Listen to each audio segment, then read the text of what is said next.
the Emperor's new clothes. The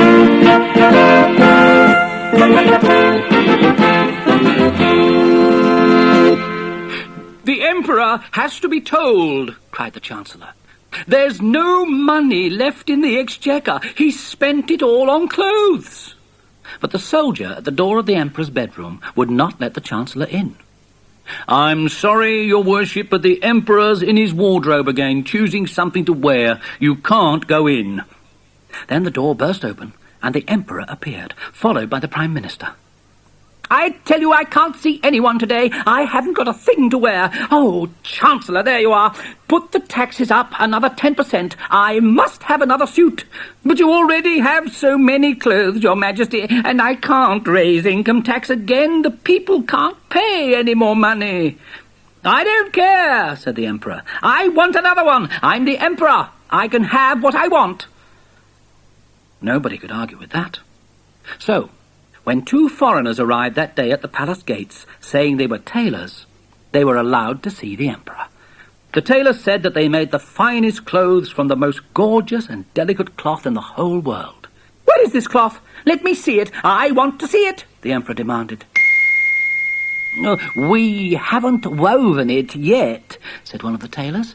You supply the materials, a loom, a large, bright loom, and we'll get weaving. We only supply the skill. And, of course, the magic. Magic? Magic? What magic? Said the excited Emperor. No one mean or stupid, no one unfit for their job, no one unworthy of their place in the royal household will be able to see the cloth we weave. Really? Cried the Emperor. Amazing! Wonderful! Begin right away. I'll wear them tomorrow for the big parade through the city. Chancellor, give these men everything they need. And he strode back upstairs to his dressing room.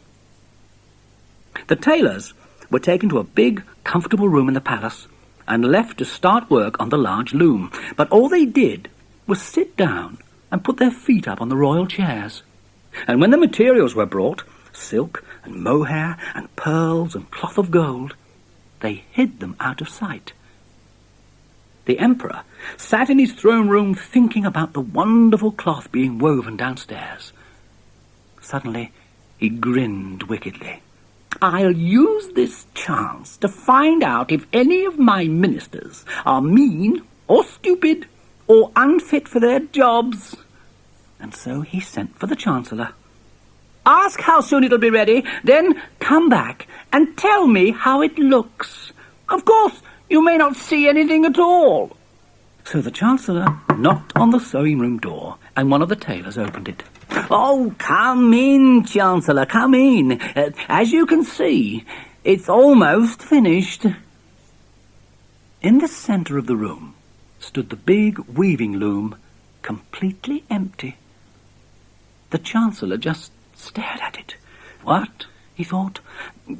Am I stupid? Or mean?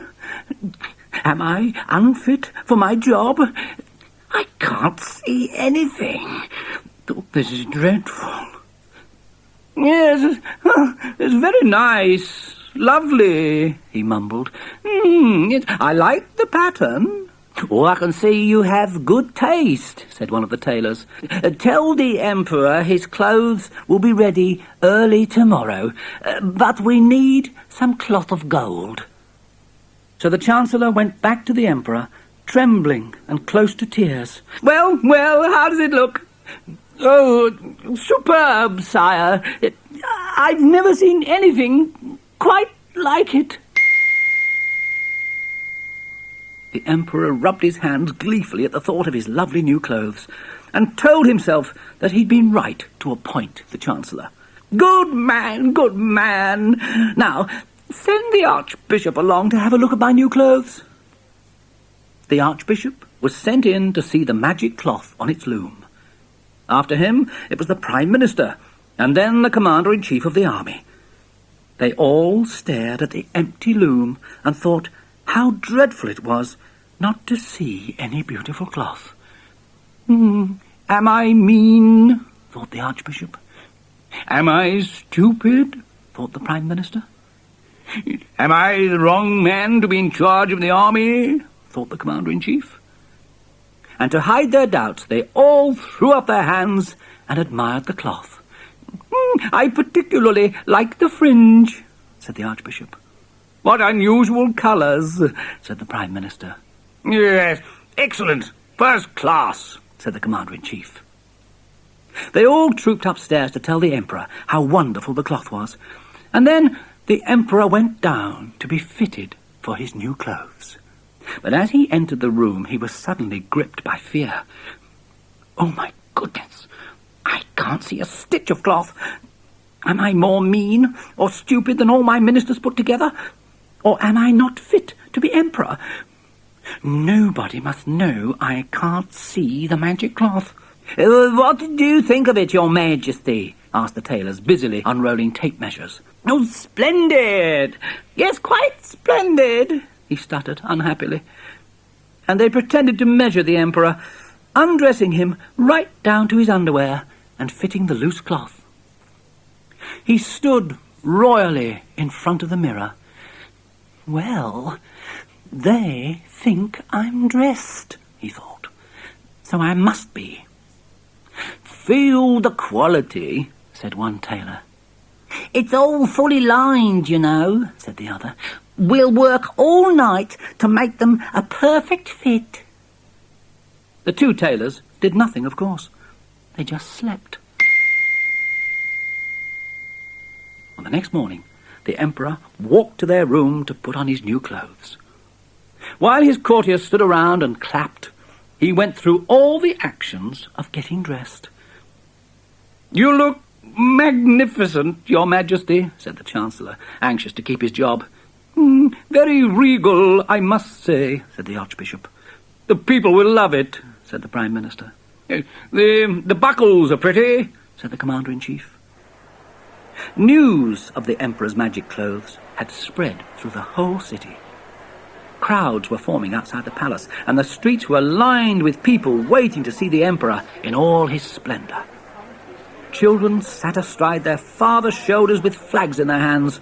Everybody had turned out to see the Emperor's new clothes.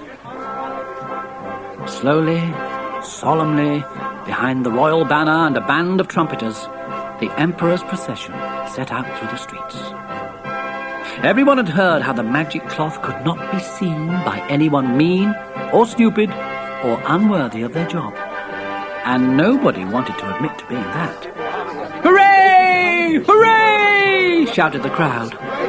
But there were many unhappy faces as people decided they must be more mean or stupid than everyone else. You can see them, can you? Well, of course I can see them. Do you think I'm stupid? Meanwhile, back at the palace, the two crafty tailors packed up their store of rich materials and sneaked out of the city as fast as horses would take them. Bowing to right and left, the Emperor wished that the magic cloth was not so beautifully light. He was bitterly cold. And he wished that the magic boots were not so wonderfully thin. The stones in the road were hurting his feet. Look! Look! Said a father to his little boy. The Emperor's coming! Which one is he, Daddy? The one in the wonderful clothes. But he isn't wearing anything, Daddy. Look, he's shivering. Why isn't he wearing any clothes? People nearby in the crowd stared at the little boy. I'm sorry, he's too young to know any better, the child's father apologized. He's too young to be fooled, you mean, said his mother. The Emperor's stark naked. Someone is making a fool of the Emperor and of us. One by one, the crowd realized that the person to either side could no more see the new clothes than they could. Can you see them? Of course I can't. Do you think I'm stupid? The Emperor's stark naked, they shouted. The Emperor's dressed in nothing at all. The Emperor blushed with embarrassment. He had been fooled by the tailors, and now here he was, parading in front of all the people without a stitch of clothing. The poor emperor turned and fled back to the palace. And never again did he waste money on new clothes.